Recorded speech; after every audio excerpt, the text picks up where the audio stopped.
Good evening, Springwater. I'm Zelmer Wilson. Hi, Zelmer. Thank you for joining this evening for my very first book reading.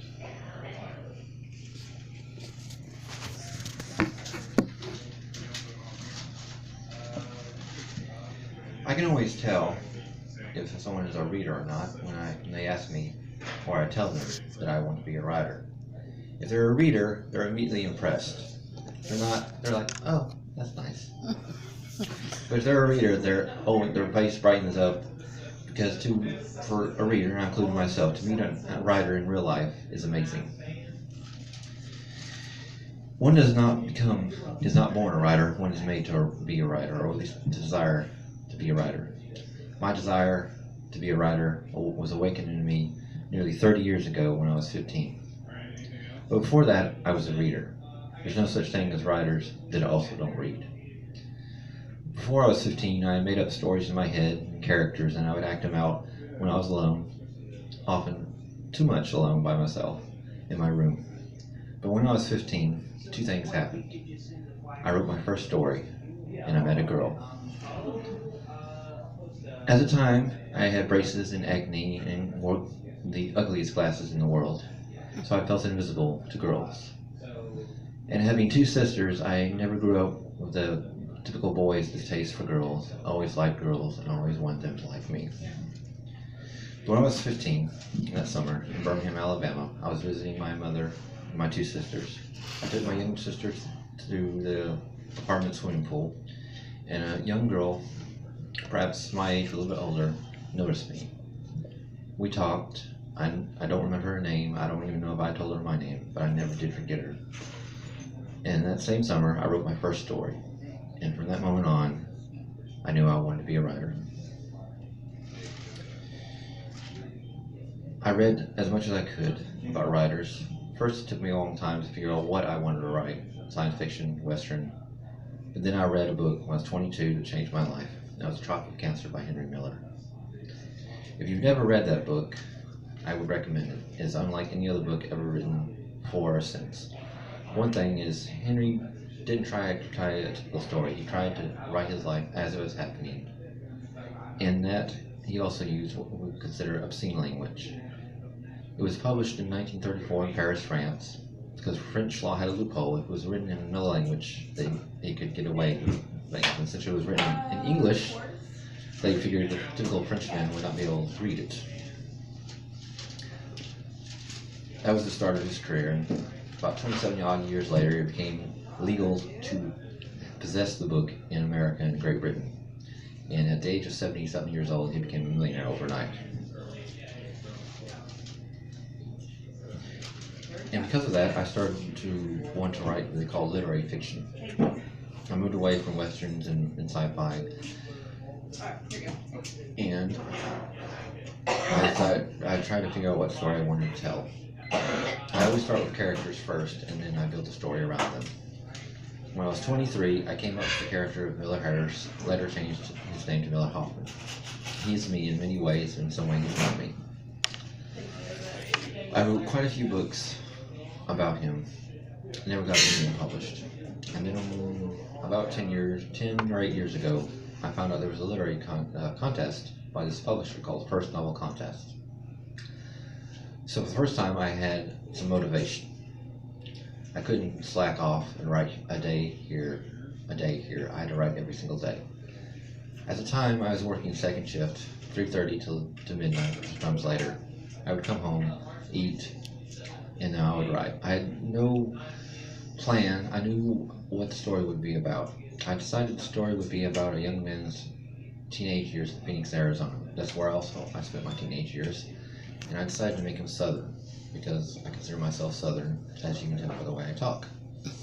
Even though I was not born in the South, I am Southern by birthright. Woo! So, I wrote my first book right here. The first book getting published. I called it In the Middle, because teenage years to me are in the middle. You're not a kid anymore, but you're not an adult yet. You're in the middle between childhood and adulthood. And for my dedication, I dedicated it for my younger sister in loving memory, and for my mother, who always believed in me. Now, the character is Miller Hoffman, and it's written what they call first person, means he is telling the story to the reader. I wrote this with no outline. I knew what kind of vaguely I wanted things to happen, but I let the character guide me with the stories. The first friend Miller makes when he moves to Phoenix is in 8th grade when he meets a young man named Ray. They get into a fight. Miller and Ray get into a fight, not between each other, but some other boys at lunch to get taken to the office. And here is the interaction. Ray saw the interaction between Nelson and me. He nudged me in the ribs of his elbow. You should know that you've made an enemy. The last thing I wanted to do that day was to make an enemy. I really don't give a shit. Okay, he said, chuckling. He frowned, giving me a questioning look. That was pretty impressive what you did with that lunch tray. He then smiled, slapping me on the shoulder. Thanks. I was glad that I impressed him with my fighting skills. I spent a few months at Cottonmouth a couple of years ago. Oh, okay, he said. Look, what's Cottonmouth? I chuckled because I forgot he wasn't from Arkansas. Sorry about that. It's officially called Cottonmouth Center for Youthful Offenders. It's near Fayetteville, Arkansas, where I live. Oh, okay, he said, nodding, giving me an impressed look. He then chuckled, shaking his head, giving me an amused look. No offense, but you don't look like the type to do any time in juvenile hall. I was a little irritated because it meant he couldn't see past how I looked. What does a kid with a record look like? He shrugged with a slight grin. Not like you. You look like one of those really smart kids that fuck up the curve for the rest of us. Well, I feel much better now, I said, frowning at him. And fuck you, by the way. Besides, I had to ask him something. Why did you sit down at my table in the cafeteria earlier? My old principal was right about me. I had a serious problem trusting other people. It really matters to you, doesn't it? He seemed a little puzzled by my question. Yeah, it really matters to me. Since Ray and I didn't appear to have anything in common, there had to be a good reason for us to become friends. He looked down at the floor with a thoughtful look in his eyes. I guess I liked your attitude. I smiled at him, happy with his answer to my question. So I guess we're friends now, huh? Yeah, I guess so. My father came and picked me up about 20 minutes later. When we got home, he gave me his lecture about why I shouldn't get into fights at school. I couldn't explain to him that sometimes I had no choice but to fight at school. I was just glad that I finally had a friend. My punishment for getting into a fight at school was being grounded for the next 2 months. I didn't care because I always saw Ray at lunch in the cafeteria where we had met. It felt good to finally have a friend. Now, the character of Ray is actually based on a real person, my best friend from high school. His middle name is Ray. While we did not meet in that circumstances, we are still friends to this day, and it felt natural to write about Miller's best friend to base it on him. Now, the second friend that I had in high school in real life was named Elihu. In this book, he is Eli. And this is how Miller meets Eli. It's a New Year's Eve party taking place at Ray's house. I was startled by the number of people and retreated to the kitchen. Someone had brought plenty of ice-cold beer, and I got one out, opened it. After taking a sip, I almost spit it out. I then saw him, Ray, walking into the kitchen with some Mexican boy about our age. Oh, there you are, he said with a new smile. I was wondering where you were hiding. He saw the bottle of beer in my hand. Since when do you drink beer? It's the first and last time. I then sighed and put the bottle of beer on the kitchen counter. What's up? You should have this instead. He then handed me a red plastic cup. I want you to meet someone. He glanced over at the Mexican kid. Miller, this is Eli Sanchez, an old friend of mine. Eli, this is Miller Hoffman, a new friend of mine. Any amigo of Ray's is my amigo too. Eli said with a friendly smile, holding out his hand. It's nice to meet you. Yeah, same here, I said, shaking his hand. I glanced down at the red plastic cup. What's in this? Hey, don't worry about it, Ray said, slapping me on the shoulder. Just drink it and you'll get drunk. I did drink it because I trusted him. I drank several more cups and was drunk for the first time in my life. I can barely remember staring at a pretty girl that was smiling at me. Ray saw me staring at her and said, That's Mandy. And she told me that she thinks you're cute. I don't remember very much of the rest of the night. I went home the next day suffering from my first hangover. I swore to myself that I would never get that drunk again. It would be almost a year before I break that promise. I tried in the very chapter to give like a dramatic pause. I'm sure there are many people here who watch TV. One of my favorite shows when it was on was called House. They always had that dramatic pause before they went to commercial. It's not cancer. Dun dun dun. So I tried to do that during the chapter, some kind of dramatic. Uh-oh, what's going on now?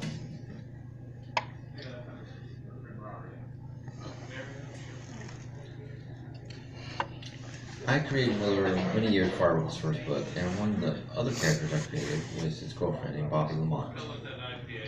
In my first book that I actually sat down and wrote all completed the first draft was called Soft Side of Oblivion, and it was about Miller and Bobby meeting for the first time. So when I decided to write this book, I knew I had to include it, but I wanted to show how much meeting Bobby changed Miller's life. So I had to write about what Miller's life was like before, and then what it was like afterwards. So, Miller meets Bobby in the summer of 1999. He's visiting his mother and sisters in Birmingham, Alabama. He's taking his younger sisters to swimming pool. I found, besides us, there was only one other person at the pool that day.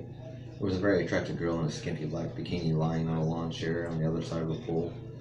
I frowned when I saw Allie talking to her, because I was protective of her being her older brother and didn't like it when she talked to strangers, something that she did too often. I watched as they walked from the other side of the pool to me. Bubba, I've made a friend, Allie said with a proud smile. This is my older brother. Well, it's nice to meet you, Allie's brother, she said, sitting down in the lawn chair next to mine. She was the most beautiful girl I'd ever met. Now, next segment is what the impression that Bobby makes on Miller. So one of the things that male writers, when it comes to female characters, seem to fail at is the way they talk about their female characters. They describe them too much physically. And I think there's probably one instance where that is the correct way to describe a female character, and that is the narrator is a teenage boy in this case. So if I was writing this from a third person point of view, I would not write it this way. But this is Miller telling the story. She had long blonde hair that went past her shoulders, big doe brown eyes, perky tits that were barely covered by her skimpy black bikini, a small waist, childbearing hips, and sexy legs, from muscular thighs to smooth-looking calves. She smiled at me, a friendly and open smile that melted my heart, and offered her hand to me. My name is Bobby.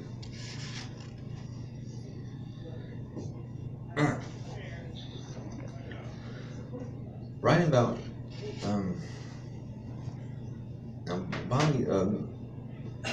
Bobby's not a big part of the story. She's only in a few chapters,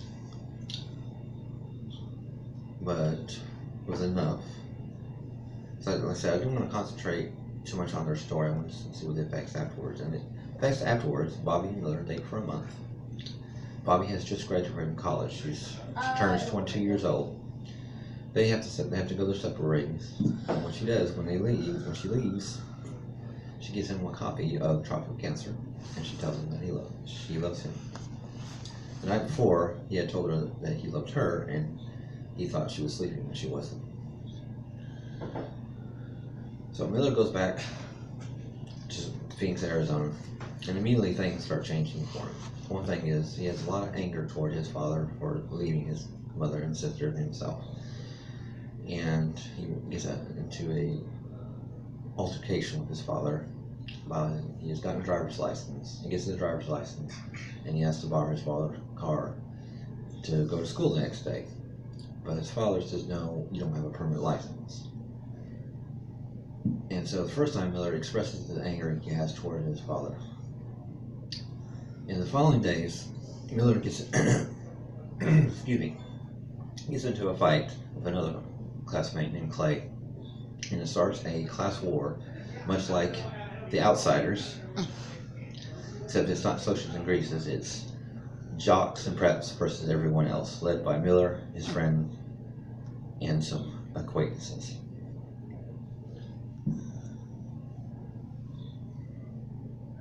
The war ends when Clay gets killed and Miller's friend Eli also gets killed. When Miller finds out who killed Clay, he goes to confront him. It's Eli's cousin. They have an altercation in the bathroom. Miller knocks him out with a punch, but Franco shoots Miller twice in the leg. Miller gets rushed to the hospital. He survives, he's fine.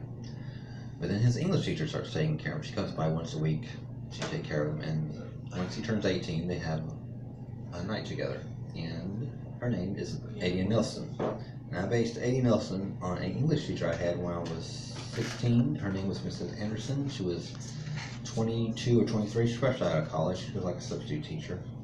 And I had a very big crush on her. I'm sure as most of the other boys in our class did. So she was one of the characters that I came up with years before. In fact, I wrote a whole novel about her called Wanna Be Bad. So I like that character, and I'm probably going to write another novel with her in it. See, the thing is, when it comes to characters for me,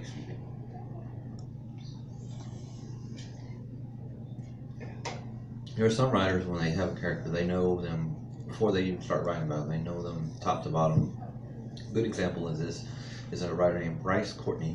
He wrote The Power of One, probably his most well-known book, an Australian writer.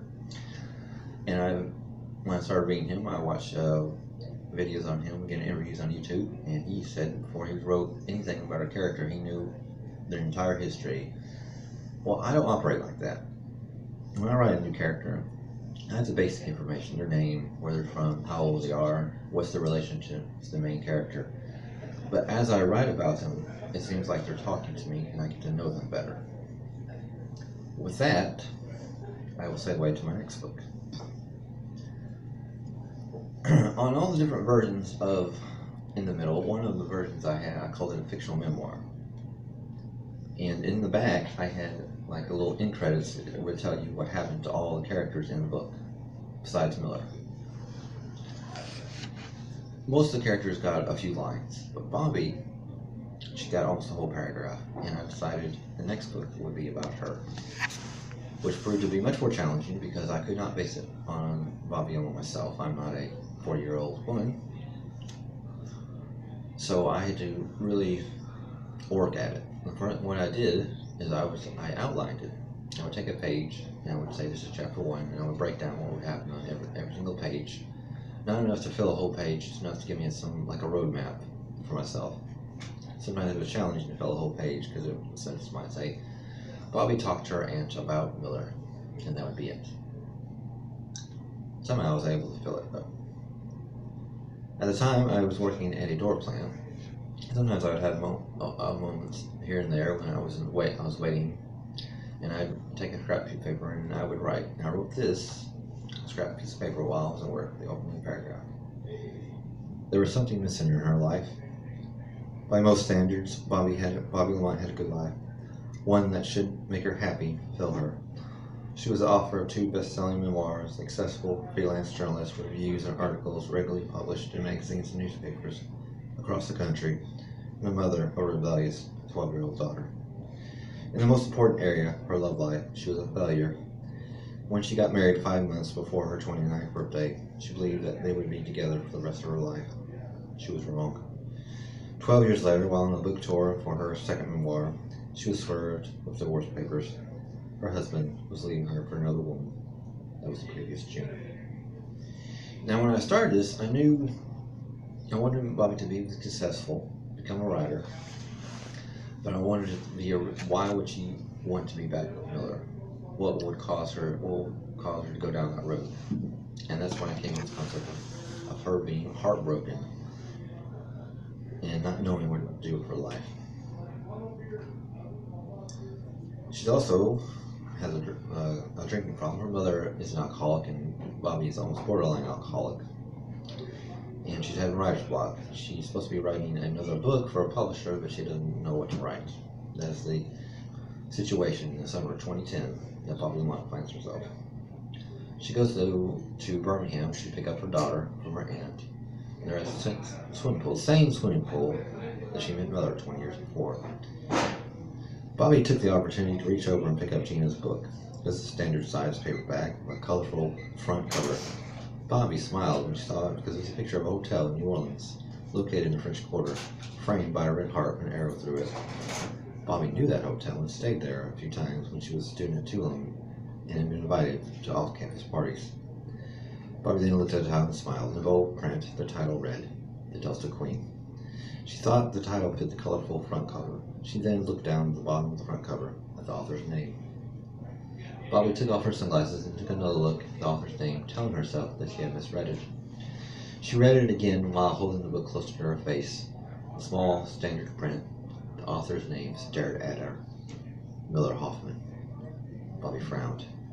She had misread it the first time. She flipped the book over to look at the author's picture. It had to be someone else. Bobby sighed and shook her head. Miller, the boy who was her boyfriend during the summer of 1990, had written a novel. It was also the same guy who had bought her that black cocktail dress that she wore to her 20-year college reunion. It was a gift from him to her on her 22nd birthday. Now, in the story, Bobby finds out about the book, and she goes to meet her agent, and her agent shows her the book and recommends that she write a review about it or even write a memoir, because Miller's book is flying off the shelf. It's a surprise to everyone. The critics love it, and all the readers, people who read it, love it too.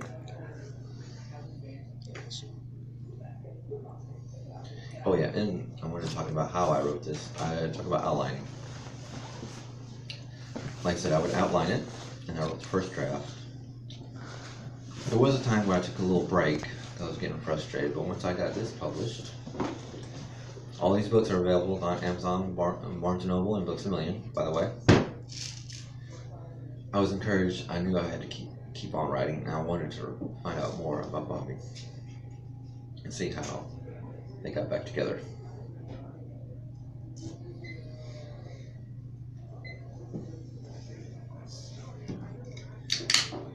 At this point in the story, Bobby has read Miller's book and written a review about it, and she's also found her old journal that she kept during that summer. So while reading his book, she relives that summer that they had together.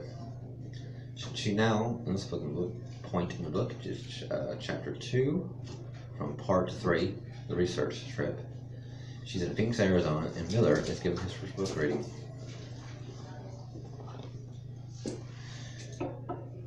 Then a few minutes later, he walked up to the podium.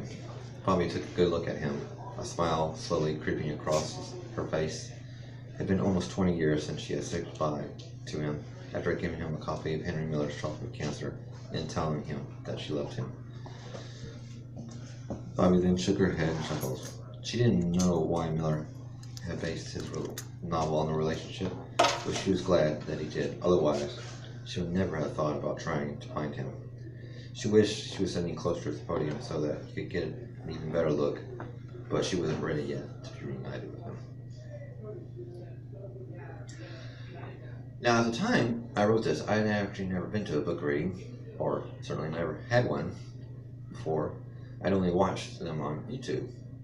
And the reason I came up here to Nashville almost 3 years ago the first time was to see a writer. Once I found out she was coming to Nashville, I found out it was only 3 hours away. I knew I had to come.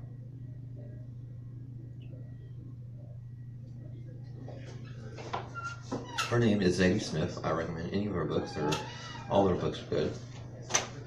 And she was having not a book reading, but like a discussion with another writer who owns a bookstore here. And so it was at Belmont University. And it was very surreal to see someone, Zadie Smith, I'd only seen pictures of and videos of. To be in the same room with her, I was quite Star Trek, and I'm very much fangirled out when I actually talked to her. I bought her book, and she signed it for me, and I still haven't read the book. But it says To Zelmer from Zadie.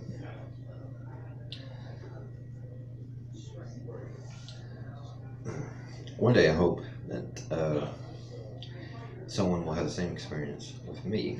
They'll be excited to see me. I'm excited to see you. I'm excited too. Thank you. Okay. Now, this is Bobby noticing how Miller is dressed. Miller was wearing a dark brown two-piece suit, a white shirt, and a black bow tie. The suit looked familiar to Bobby, but she couldn't remember when she had ever seen him wear it. She frowned because she became frustrated when she was able to remember things. Bobby smiled when she noticed he was wearing the black fedora that she had given to him as a late birthday gift after they had been dating for 2 weeks. She bought it for him because she thought there was a striking resemblance between him and one of her favorite writers, Henry Miller. Bobby smiled because she remembered when she had seen Miller wear that dark brown suit. It had been on her birthday when he had bought her that black cocktail dress along with a pair of high-heeled shoes, paid for dinner at the Atram Cafe, and gotten him a room at the Sheraton Hotel. Now, there is a Sheraton Hotel located in downtown Birmingham, and I decided that would be the perfect spot for Miller and Bobby to spend their last night together. Many of these places in the middle are actual real places. There is a Camelback University, there is a Creighton Middle School,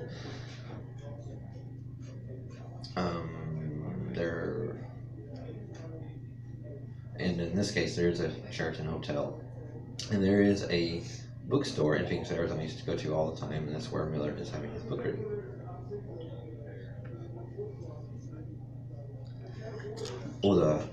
I didn't mention this. Miller and Bobby, the first date, they go to a fireworks show at Oak Mountain State Park, which is a real place. And afterwards, they go to a restaurant called the Omelet Shop, which was a real place, but has been since closed down. And I had to eat there quite a few times, which is why I included in my novel.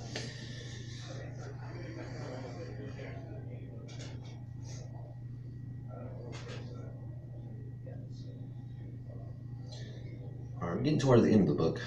By the end of the book, Bobby has found out a lot of things about Miller she didn't know before. And she is called Part 4, the reunion. She's back in Birmingham, visiting her aunt. Bobby stood up, getting off the couch while frowning at Gina. She followed Gina out of the living room and down the hallway to her bedroom. She then stood by Gina's bed and watched Gina go to her closet and open it.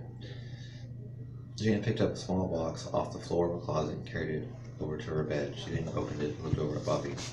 "Why don't you look at what's inside this box, kiddo?"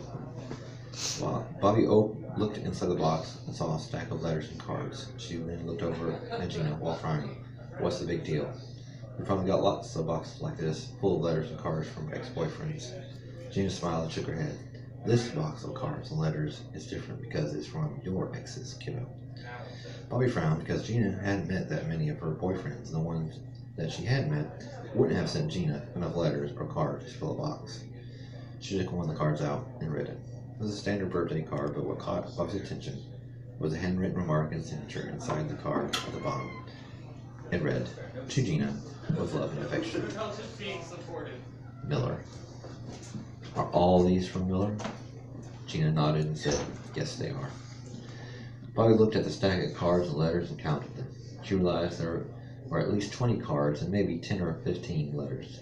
She put the birthday card that she had read back in the box. "Miller has sent me a birthday card every year for the past 20 years, Gina said as she gently laid her hand on Bobby's shoulder, "and occasionally he wrote me a letter as well." Bobby didn't know what to think about this.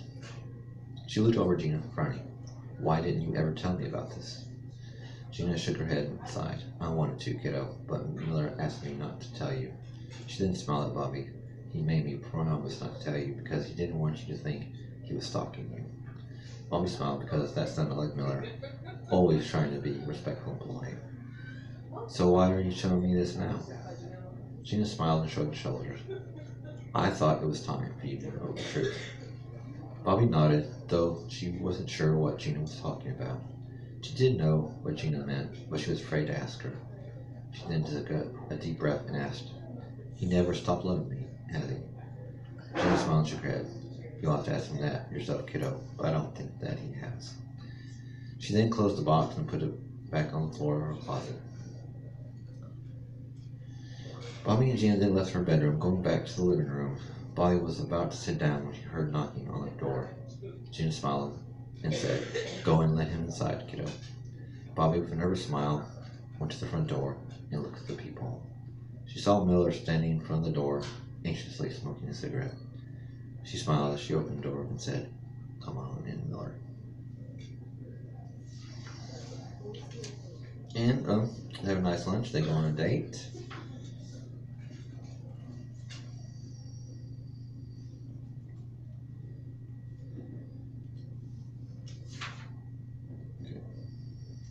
And this is the ending. About 2 hours later, Miller and Bobby were lying next to each other. Bobby smiled, realizing that she was happy. She also realized that if he asked her to marry him, she would say yes. All that mattered, she realized as she lay next to him, his arm wrapped around her, was that she was with him again. She had found what was missing in her life.